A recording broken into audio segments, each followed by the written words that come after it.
आखिर क्यों मिला भगवान ब्रह्मा को श्राप? क्या सच में सरस्वती जी की सुंदरता पर मोहित हो गए भगवान ब्रह्मा? ये दोनों प्रश्न के उत्तर जानने के लिए आइए सुनते हैं माँ सरस्वती की कहानी। नमस्कार दोस्तों, आप सब लोग जानते हैं देवी सरस्वती को विद्या, कला, संगीत, साहित्य की देवी माना जाता है। हिंदू धर्म में देवी सरस्वती की महिमा का वर्णन किया गया है। जो बच्चे विद्या, कला आदि क्षेत्रों में रुचि रखते हैं या इन क्षेत्रों में कुछ बड़ा हासिल करना चाहते हैं, उन विद्यार्थियों के लिए देवी सरस्वती की पूजा करना बहुत फायदेमंद साबित होता है। छात्र के लिए सरस्वती का महत्व अतुल्य है। सिर्फ छात्र जीवन में ही नहीं, व्यक्ति को हर परिस्थिति से लड़ने के लिए ज्ञान की देवी यानी कि माँ सरस्वती का आशीर्वाद चाहिए होता है। देवी सरस्वती को भगवती, शारदा, बीनावादिनी और बागेश्वरी के नामों से संबोधित किया जाता है, जो देवी सरस्वती माता की विशेषताओं को चिह्नित करता है। ऋग्वेद में देवी सरस्वती को मनुष्य की बुद्धि, ज्ञान और मनोवृत्तियों का संरक्षक माना गया है। देवी सरस्वती के गुणों की जितना समझो उतना कम मालूम पड़ता है। इसी से संबंधित शास्त्रों में देवी सरस्वती की महिमा के बारे में काफ़ी कुछ वर्णन किया गया है।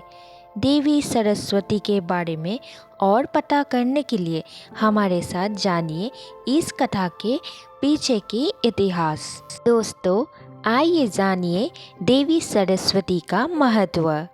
ज्ञान की देवी कही जाने वाली सरस्वती माता मनुष्य को न केवल ज्ञान प्राप्ति का आशीर्वाद देती है, बल्कि मनुष्य की जिंदगी से अज्ञान को मिटाकर उसे विवेक प्रदान करती है। हिंदू धर्म में ऐसे तो कोई देवी देवता है जो व्यक्ति को उसकी भक्ति अनुसार फल देते हैं।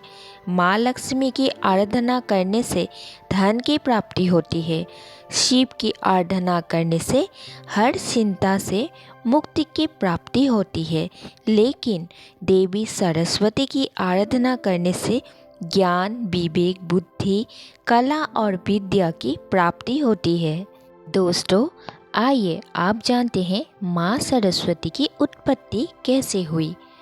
हमारे मन में ये सवाल कई बार उठता है कि आखिर कैसे माँ सरस्वती की उत्पत्ति हुई। तो दोस्तों, जानिए इस कथा के पीछे का इतिहास। हिंदू धर्म में भगवान ब्रह्मा को संसार का रचनाकार माना गया है। संसार के समस्त जीव, पेड़ पौधे, मनुष्य उन्हीं की रचना है। अपनी रचना का बनाने के बाद भी भगवान ब्रह्मा अप्रसन्न थे।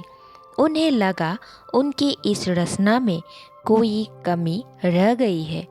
इसलिए ब्रह्मा जी ने अपने कमंडल से जल छिड़का और उसके 4 हाथों वाली एक सुंदर स्त्री उत्पन्न हुई। उस स्त्री के एक हाथ में बीना, दूसरे में पुस्तक, तीसरे में माला और चौथा हाथ बर मुद्रा में था। इस तरह माँ सरस्वती की उत्पत्ति हुई। अपनी रचना के साकार होने के बाद ब्रह्मा जी ने देवी सरस्वती की परीक्षा लेनी चाहिए। ब्रह्मा जी ने देवी सरस्वती को बीना बजाने के लिए कहा। जब सरस्वती जी ने बीना बजाई तो ब्रह्मांड की बनाई हर चीज़ में स्वर आ गया। वो दिन बसंत पंचमी का दिन कहलाया। इसके साथ ही देवी सरस्वती के मुख से बीघा के पूरे श्लोक वचन का गहरा ज्ञान देखकर ब्रह्मा जी बहुत प्रसन्न हुई, क्योंकि उनकी बनाई यह रचना हर तरीके से पूर्ण थी। इस तरह सरस्वती माता पूरे ब्रह्मांड और मनुष्य जीवन के अस्तित्व में आई। दोस्तों, अब जानते हैं क्यों भगवान ब्रह्मा माता सरस्वती पर मोहित हो गए थे। हिंदू शास्त्र में देवी सरस्वती से संबंधित कई कहानियाँ प्रचलित है। देवी सरस्वती को सफ़ेद साड़ी पहने हुए, एक हाथ में कमल, दूसरे में माला, तीसरे में पुस्तक, चौथे में बीना बजाते हुए सुंदर स्त्री के रूप में प्रस्तुत किया जाता है। देवी सरस्वती की इसी सुंदरता के कारण भगवान ब्रह्मा सरस्वती की सुंदरता पर मोहित हो गए और उन्होंने सरस्वती को अपनी पत्नी बनाने का निश्चय कर लिया। लेकिन सरस्वती ब्रह्मा को अपना पिता मानती थी, क्योंकि ब्रह्मा ने ही सरस्वती की रचना की थी। इसलिए वो भगवान ब्रह्मा से शादी नहीं करना चाहती थी।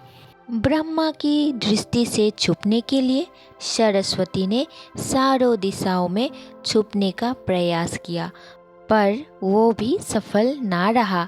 इसलिए सरस्वती ने स्वर्ग में छिपने का निश्चय किया, पर वहाँ भी भगवान ब्रह्मा आ धमके और देवी सरस्वती को बेबस होकर अपने ही पिता से शादी करनी पड़ी। देवी सरस्वती और ब्रह्मा के मिलन से स्वयंभू नाम के बालक का जन्म हुआ। उसी बालक से मानव जगत का चक्र आरंभ हुआ। हिंदू धर्म की कथाओं की मानो तो अपनी ही बेटी से शादी करने का कारण भगवान ब्रह्मा की सभी देवताओं ने बहुत आलोचना की और ब्रह्मा को उनके किए की सजा देने के लिए सभी देवता मिलकर भगवान शिव के पास गए और ब्रह्मा को सजा देने के लिए कहा। भगवान शिव सभी देवताओं की बात सुनकर बहुत क्रोधित हुए। इसलिए शिव ने ब्रह्मा के 5वें सिर को उनके धड़ से अलग कर दिया। दूसरी कथा की माने तो भगवान ब्रह्मा का 5वां सिर हमेशा बुरी बातों से भरा रहता था। इसलिए शिव ने ऐसे सिर को खत्म करना ही उचित समझा।